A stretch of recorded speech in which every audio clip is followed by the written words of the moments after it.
মোনালিসার সামনেই কম্পাসের হাতে হাত রেখে কম্পাসকে প্রতিশ্রুতি দিল বিহান। দেখে দেখে জ্বলে যায় মোনালিসা। হ্যাঁ বন্ধুরা, এমনটাই দেখা যাবে। বিস্তারিত জানতে ভিডিওটিতে লাইক দিয়ে চ্যানেলটি সাবস্ক্রাইব করে দেখতে থাকুন। গল্পের শুরুতেই দেখা যাবে অখিলেশ কম্পাসকে সবকিছু বলতে থাকে যে একদিন একদিন হঠাৎ পুরুলিয়ার গ্রামে একটি একটি লোক এসেছিল, আর সেটি ছিল ডেকে। আর সেখানে এসে আমার আগে আগে তোর মাকে ফাঁসিয়েছিল, ওর ভালোবাসার জালে ফাঁসিয়ে নিয়েছিল।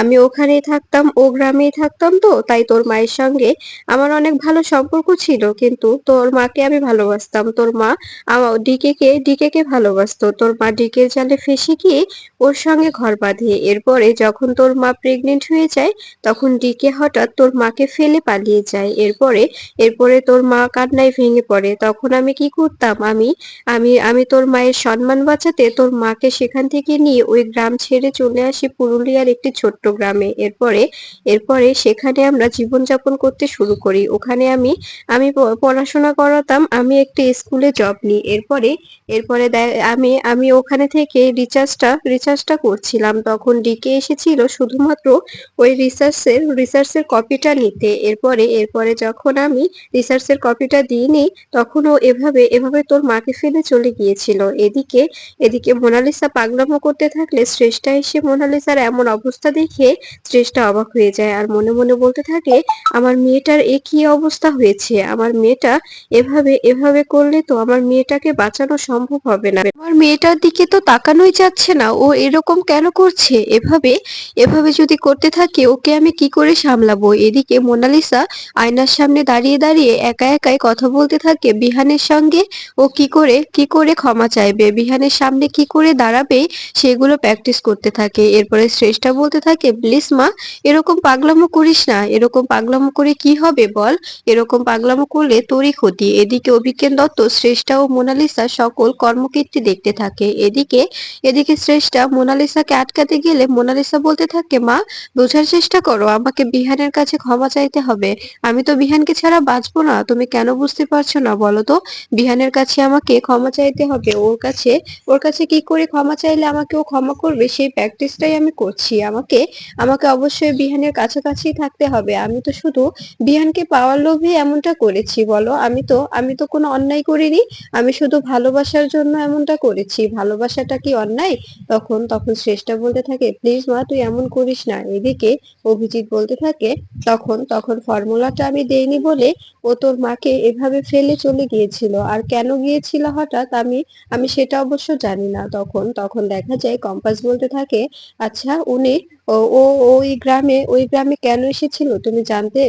তখন দেখা যায় অভিজিৎ বলতে থাকে, না রে মা, আমি জানতাম না, কিন্তু বিশ্বাস কর, ওই খারাপ লোকটা তোর বাবা হতে পারে না। জন্ম দিলে কি বাবা হওয়া যায়?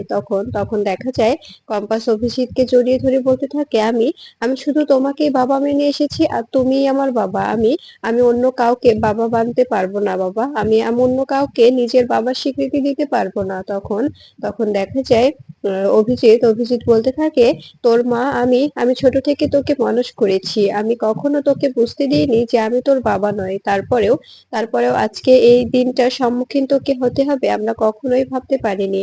আমি ওই লোকটাকে খুঁজেছি, অনেক পাইনি। আজকে হঠাৎ ওর সঙ্গে দেখা। এদিকে এরপরে এরপরে কম্পাস দেখা যায় অঞ্জনাকে বলতে থাকে, মা, তুমি একদম ভয় পাবে না। তোমার মেয়ে কম্পাস আছে তো, তোমার মেয়ে থাকতে তোমার কোনো ভয় নেই। তোমার মেয়ে তোমাকে তোমাকে সব সময় আগলে রাখবে। তোমার মেয়ে তোমার পাশে থাকবে, তোমাকে ভালোবেসে আগলে রাখবে। কখনো ভয় পাবে না। ওই লোকটা তোমার মেয়েকে তোমাদের কাছ থেকে কোথাও নিয়ে যেতে পারবে না। এই বলেই দুজনকে জড়িয়ে ধরে কাঁদতে থাকে কম্পাস। এরপরে এদিকে দেখা যায় মোনালিসাকে শ্রেষ্ঠা অনেকভাবে বোঝাতে থাকে, এরকম পাগলামো করিস না, এরকম পাগলামো করে কিছু হবে না, কিছু হবে না, প্লিজ এরকম পাগলামো করিস না। তখন দেখা যায় মোনালিসা শ্রেষ্ঠাকে ধাক্কা দিয়ে ঘর থেকে বের করে দিয়ে দরজা লাগিয়ে দেয়। এরপরে শ্রেষ্ঠা বারবার দরজা খুলতে বললে এদিকে মোনালিসা দরজা না খুলে আয়নার সামনে দাঁড়িয়ে বারবার রিপিট করতে থাকে কথাগুলো। এদিকে দেখা যায় অভিজ্ঞান দত্ত সেখানে দাঁড়িয়ে আছে আর সবকিছু দেখছে। ঠিক তখনই শ্রেষ্ঠা অভিজ্ঞান দত্তকে দেখে বলতে থাকে, দেখেছেন আমার মেয়েটার কি হাল করেছেন আপনি? এই এখন এখন শান্তি হয়েছে আমার মেয়েটার এই অবস্থা করে? আমি আপনাকে বলে দিচ্ছি, আমার মেয়ের যদি কোনো ক্ষতি হয়, আমার মেয়ের যদি কোনো সমস্যা হয়, আমি আপনাকে ছাড়বো না। আপনি এমন অবস্থা করেছেন ওর, এখন ওকে ডক্টর দেখানো ছাড়া আমার কোনো উপায় নেই। ওকে এখন আমার ডক্টর দেখাতে হবে, ডক্টরের কাছে নিয়ে যেতে হবে। আপনি কি বুঝতে পারছেন? এদিকে কম্পাস অভিজিতের সঙ্গে কথা বলে বাড়ি ফিরে আসে। বাড়ি ফিরে এসে ব্যাগটা রেখে বিছানায় বসে পড়ে আর ডিকের বলা কথাগুলো ভাবতে থাকে। এরপরে এরপরে কম্পাস সেখানে বসে সবকিছু ভাবতে থাকে আর কাঁদতে থাকে আর বলতে থাকে, আমি এখন কি করব? আমি কি করব? আমি তো কিছুই বুঝতে পারছি না। আমি আমি ওই ডিকে কে কিছুতেই ছাড়বো না। ওর সঙ্গে লড়াইটা আমার এখন আরো লড়াকু হয়ে গেল।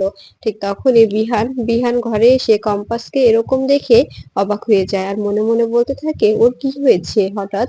হঠাৎ এরকম হয়ে আছে যে, মনে হচ্ছে অনেক অনেক টেন্স আর অনেক কষ্ট পেয়েছে। আচ্ছা আচ্ছা কম্পাস, কি হয়েছে গো? কোথায় গিয়েছিলে এত রাতে? বাবা মার কাছে গেলে কোনো সমস্যা হয়েছে ওনাদের? আমাকে তো বললেও বলতে পারতে, আমি তোমাকে নিয়ে যেতাম, আমি গাড়ি করে নিয়ে যেতাম, নিয়ে গিয়ে দেখে আবার নিয়ে আসতাম, তাই না? তখন তখন কম্পাস বিহানের কথায় কোনো উত্তর না দিলে তখন বিহান কম্পাসের পাশে গিয়ে বসে আর বলতে থাকে, কি হলো কম্পাস, কথা বলছো না যে? তখন তখন কম্পাস বলতে থাকে, আমি আমি আপনাকে কিচ্ছু বলবো না, আপনাকে আমি কিচ্ছু বলবো না, কারণ আজকে আপনি আমাকে ভালোবেসে আমার কাছে সবটা জানতে চাইছেন, কালকে আবার একটা কিছু হবে, আপনি বলবেন আমার মতো খারাপ কেউ হতে পারে না, আমাকে তখনই আবার মিথ্যে ব্লেম দিয়ে দূরে ঠেলে দেবেন। আমার এগুলো এগুলো একদম পছন্দ না। আমাকে প্লিজ একা থাকতে দিন, একা থাকতে দিন আমাকে, এভাবে বারবার আমাকে ডিস্টার্ব করবেন না। তখন তখন বিহান বলতে থাকে, কম্পাস তুমি এমন করছো কেন? কি হয়েছে তোমার? তখন কম্পাস বলতে থাকে, কেন? আপনি তো আমাকে আমাকে বিশ্বাসই পান না। আজকে আমাকে ভালো বলছেন, কালকে একটা ঘটনা ঘটলেই তো বলবেন আমার মতো খারাপ কেউ হতে পারে না, তাই তো বলবেন, তাই না? তখন তখন বিহান বলতে থাকে, কম্পাস আমাকে বলো কি হয়েছে তোমার?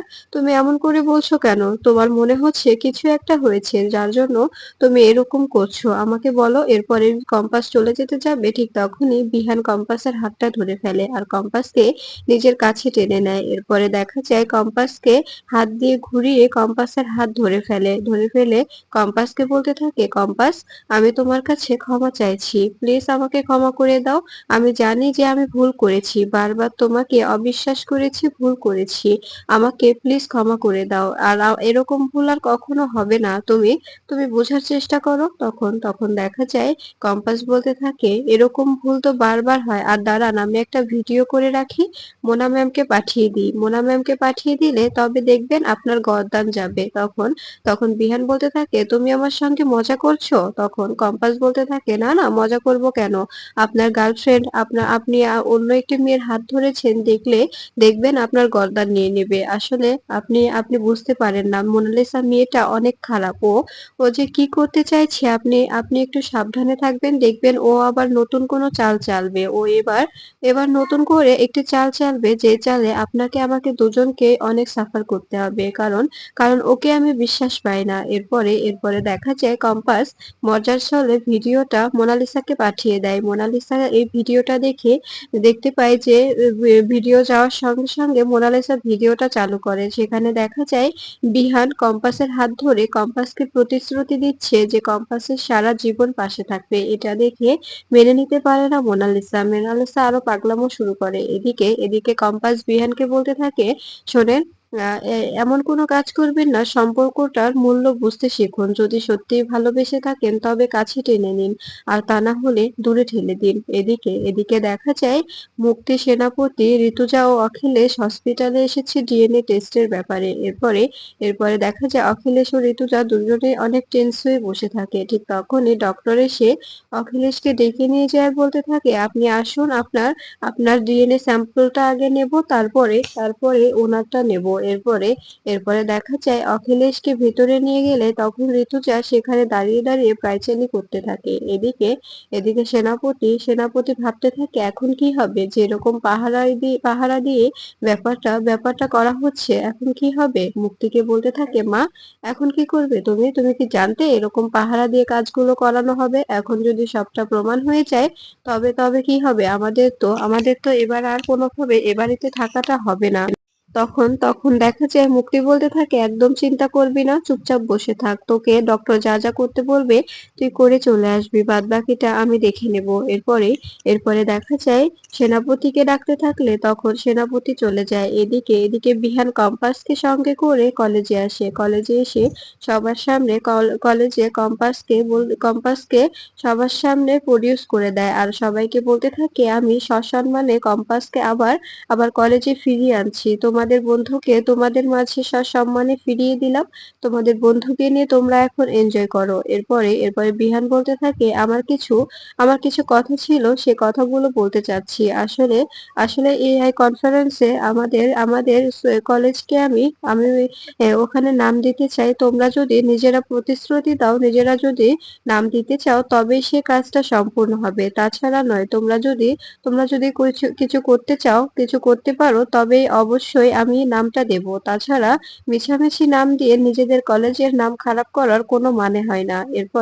এরপরে দেখা যায় কম্পাস বলতে থাকে, "স্যার আমি কি ওখানে গিয়ে বসতে পারি? কারণ সামনাসামনি কথা বললে ভালো হবে। সামনাসামনি কথা বলাটা ভালো হবে।" এরপরে দেখা যায় কম্পাস সেখানে গিয়ে বসে বলতে থাকে, "জি স্যার, আমরা এই কনফারেন্সে নাম দিতে চাই। আর এটার জন্য আমরা মানুষের দৈনিক কাজে যে ব্যবহার করতে হবে সেরকম কিছু তৈরি করব, যেটা দিয়ে যারা দৈনিক কাজ করে তাদের যেন কোনো কাজে লাগে। এই ব্যাপারটা যদি আপনি আমাদের অ্যাপ্রিসিয়েট করেন তবে আমরা এই ব্যাপারটাতে মন বসাতে পারি।" তখন বিহান বলতে থাকে, "একদম ঠিক বলেছ।" তখন ম্যাম বলতে থাকে, "কম্পাস, তোমার কোনো তুলনা হয় না। তুমি ছিলে না কদিন, কলেজটা কেমন যেন থমেরই ছিল। আর এখন দেখো কলেজটা সব কত সুন্দর গমগম করে উঠেছে।" আর কম্পাসের বলা কথাগুলো হাঁ করে দাঁড়িয়ে থেকে দেখতে থাকে বিহান। বিহান কম্পাসের মুখের দিকে তাকিয়ে থেকে দেখতে থাকে। এরপরে দেখা যায় সবাই কম্পাসকে অ্যাপ্রিসিয়েট করলে মোনালিসা কোনো কথা বলে না। ঠিক তখনই দেখা যায় কম্পাস বলতে থাকে, "কিরে মোনালিসা, তুই কি এই কম্পিটিশনে নাম দিবি না? তুই পারবি না আমাদের সঙ্গে পার্টিসিপেট করতে?" তখন মোনালিসা বলতে থাকে, "হ্যাঁ, হ্যাঁ, কেন পারবো না? অবশ্যই নাম দেব, অবশ্যই নাম দেব। আমি তো সবার সামনে নাম দিয়ে এই কনফারেন্সে আমিও জিতে আসবো। আমাদের কলেজকে তো জেতাতে হবে, তাই না? আমিও তোদের সঙ্গে নাম দেব।" এরপরে বিহান মোনালিসাকে দেখে রাগে গজগজ করতে থাকে আর অন্যদিকে তাকিয়ে থাকে। এরপরে কম্পাস বলতে থাকে, "ঠিক বলেছিস, আমাদের কলেজকে আমাদের জেতাতেই হবে। আমাদের কলেজের মান সম্মান তো আমাদের রক্ষা করতে হবে, তাই না?" মোনালিসা মনে মনে বলতে থাকে, "আমি এখানে তো অবশ্যই নাম দেব, কিন্তু কলেজকে জেতানোর জন্য নয়। কলেজটাকে এমন হারাবো যাতে এই কলেজের লাইসেন্স সহ বাতিল হয়ে যায়। আর সব দায় এসে পড়ে তোর ঘাড়ে। এই সবকিছু তোর ঘাড়ে এসেই পড়বে।" এরপরে বিহান ম্যামকে বলতে থাকে, "প্রিন্সিপাল স্যারকে একটু বাইরে যেতে বারণ করুন, আমার ওনার সঙ্গে কিছু কথা আছে।"